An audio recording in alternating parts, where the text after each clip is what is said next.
दोस्तों आज हम दो ऐसे एयर कंडीशनर ब्रांड्स को साइड बाय साइड कंपेयर करेंगे जिनकी डिमांड मेरे कमेंट बॉक्स सेक्शन में बहुत ज्यादा थी, सैमसंग और डाइकिन। सैमसंग के 1.5 टन 5 स्टार इन्वर्टर एसी को आज हम डाइकिन के 1.5 टन 5 स्टार इन्वर्टर एसी के साथ कंपेयर करेंगे कि कौन सा जो है ना वो बेहतर निकल के आता है। कई बार ऐसा होता है कोई एयर कंडीशनर हमें ऑन पेपर्स या फिर टेक्निकली जो है ना वो ज्यादा बेहतर लगता है, लेकिन जब उसको हम प्रैक्टिकली यूज करते हैं या फिर उसके रिव्यूज सुनते हैं, एंड एज अ यूट्यूबर मेरे पास काफी सब्सक्राइबर्स के रिव्यूज भी रहते हैं सभी एयर कंडीशनर्स के, तो हमें पता चलता है कि एक्चुअली उस एयर कंडीशनर की परफॉर्मेंस क्या निकल के आ रही है। इसलिए मैं आपको एक प्रैक्टिकल एस्पेक्ट से भी बता सकता हूँ बेसिकली कौन सा एसी जो है ना आपको एक अच्छा परफॉर्मेंस दे सकता है। जो भी एयर कंडीशनर्स मैं कंपेयर करूंगा सभी के लिंक्स आपको नीचे डिस्क्रिप्शन बॉक्स में मिल जाएंगे, और इनके अलावा भी और भी काफी अच्छे एयर कंडीशनर्स के जो लिंक्स हैं इंक्लूडिंग 1 टन 2 टन उन सब के लिंक्स भी आपको डिस्क्रिप्शन बॉक्स में मिल जाएंगे, उनको जरूर एक्सप्लोर कीजिएगा। चलिए आगे बढ़ते हैं और साइड बाय साइड दोनों ही एयर कंडीशनर्स को कंपेयर कर लेते हैं और देखते हैं कि इन दोनों में से कौन सा एसी बेहतर निकल के आता है। तो दोस्तों अपने स्क्रीन पे आप दोनों ही एयर कंडीशनर्स को साइड बाय साइड देख पा रहे होंगे, एक तरफ सैमसंग और दूसरी तरफ डाइकिन।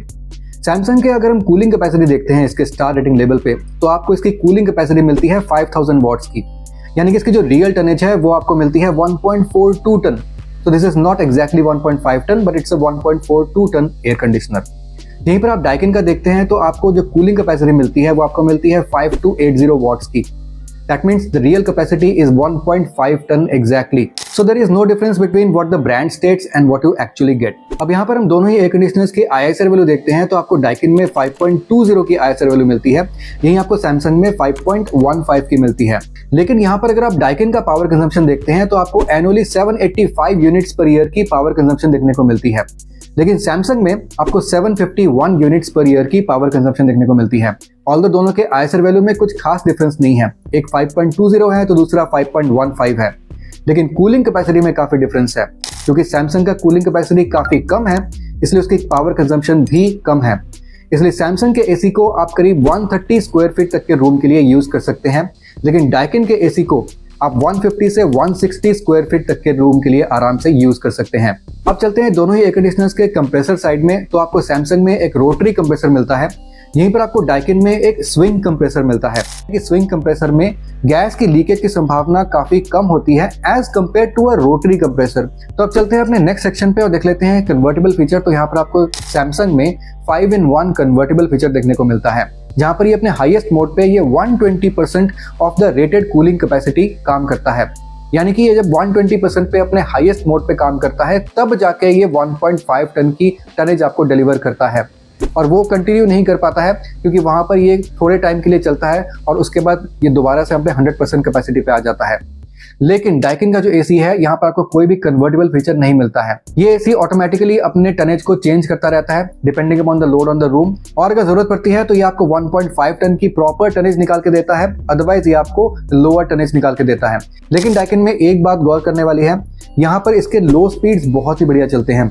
डाइकिन में आपको बहुत ही कम पावर कंजम्पशन होती है इसके लो स्पीड्स में, और ये एसी बहुत बढ़िया बहुत सक्षम है अपने लो स्पीड्स में चलने में। अब दोस्तों देख लेते हैं दोनों एयर कंडीशनर के इंडोर और आउटडोर के कोटिंग को। तो आपको दोनों ही एसीज में इंडोर और आउटडोर में आपको ब्लू कलर के फिन्स मिल जाते हैं, और डाइकिन के एसी में आपको प्योर कॉपर के कॉइल्स में आपको एक एक्वा क्लियर कोटिंग भी देखने को मिलती है। लेकिन डाइकिन के एसी में ब्रांड कहता है कि इसका जो एक्वा क्लियर कोटिंग है इसके कॉइल्स में, उसमें अगर कहीं पर भी स्क्रैच वगैरह आ जाता है तो वो सेल्फ हीलिंग हो जाता है, यानी कि अपने आप से वो भर जाता है, कोटिंग दोबारा से एज यूजुअल हो जाती है। तो डाइकिन के एसी में आपको कोटिंग भी काफी अच्छी मिल जाती है, और डाइकिन के एसी में आपको कूलिंग कैपेसिटी भी सैमसंग से बेहतर मिलती है। तो ओवरऑल अभी तक मेरे हिसाब से डाइकिन के एसी जो है ना वो थोड़ा सा बेहतर आपको मिल जाता है एज कम्पेयर टू सैमसंग। अब चलते हैं अपने अगले सेक्शन पे और दोनों ही एयर कंडीशनर्स के हम इंडोर यूनिट को देख लेते हैं। तो यहाँ पर डाइकिन में आपको जो इंडोर यूनिट का जो साइज है वो आपको छोटा देखने को मिलता है, करीब 88.5 सेंटीमीटर का इंडोर यूनिट का साइज है, लेकिन वहीं पर आपको सैमसंग में 105.5 सेंटीमीटर का इंडोर यूनिट देखने को मिलता है।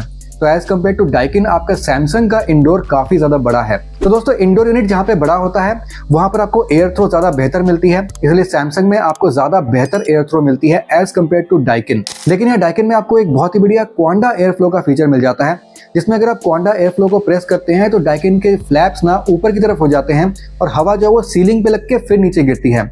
इससे जो है हवा आपकी डायरेक्टली फेस पे नहीं गिरती है, तो काफी कंफर्ट आपको मिलता है। और अगर दोनों ही एयर कंडीशनर्स के हम स्मार्ट फीचर्स देखते हैं तो डाइकिन का जो एसी है ये एक स्मार्ट एसी नहीं है, यानी इसको आप अपने मोबाइल के एक ऐप के थ्रू नहीं कंट्रोल कर पाएंगे।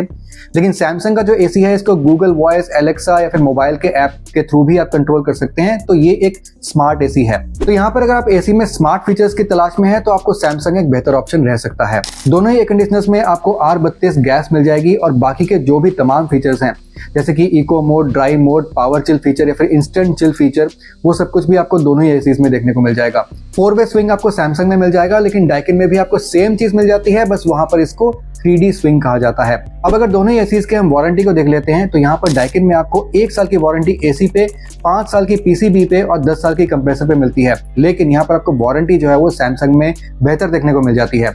सैमसंग में आपको 5 साल की कॉम्प्रिहेंसिव वारंटी ओवरऑल एसी पे और 10 साल की वारंटी आपको कंप्रेसर पे मिल जाती है। एंड डेफिनेटली 5 साल की जो कॉम्प्रिहेंसिव वारंटी है वहां पे पीसीबी भी कवर्ड है। तो डाइकिन का जो एसी है ऑन पेपर्स और टेक्निकली कुछ जगहों पे सैमसंग से पीछे रह जाता है, लेकिन अगर प्रैक्टिकल यूजेज हम देखते हैं तो डाइकिन का जो एसी है वो सैमसंग से काफी बेहतर निकल के आता है। ओवरऑल कस्टमर सेटिस्फैक्शन और फीडबैक अगर आप देखते हैं तो डाइकिन में ऑल्दो आपको वारंटी इतनी अच्छी नहीं मिल रही है एज कम्पेयर टू सैमसंग, लेकिन डाइकिन में मेरे हिसाब से आपको परफॉर्मेंस और ड्यूरेबिलिटी ज्यादा अच्छी मिल रही है। अब ये मेरी पर्सनल रिकमेंडेशन थी और मेरा फीडबैक था अपने रिसर्च के हिसाब से और अपने सब्सक्राइबर के फीडबैक के हिसाब से। मैंने आपको मेन फीचर्स बताए हैं जो मैटर करते हैं, तो इस हिसाब से आप अपना बाइंग डिसीजन ले सकते हैं। मैं आपसे मिलता हूं अगली वीडियो में किसी और कंपैरिजन के साथ, तब तक के लिए सुदीप साइनिंग ऑफ।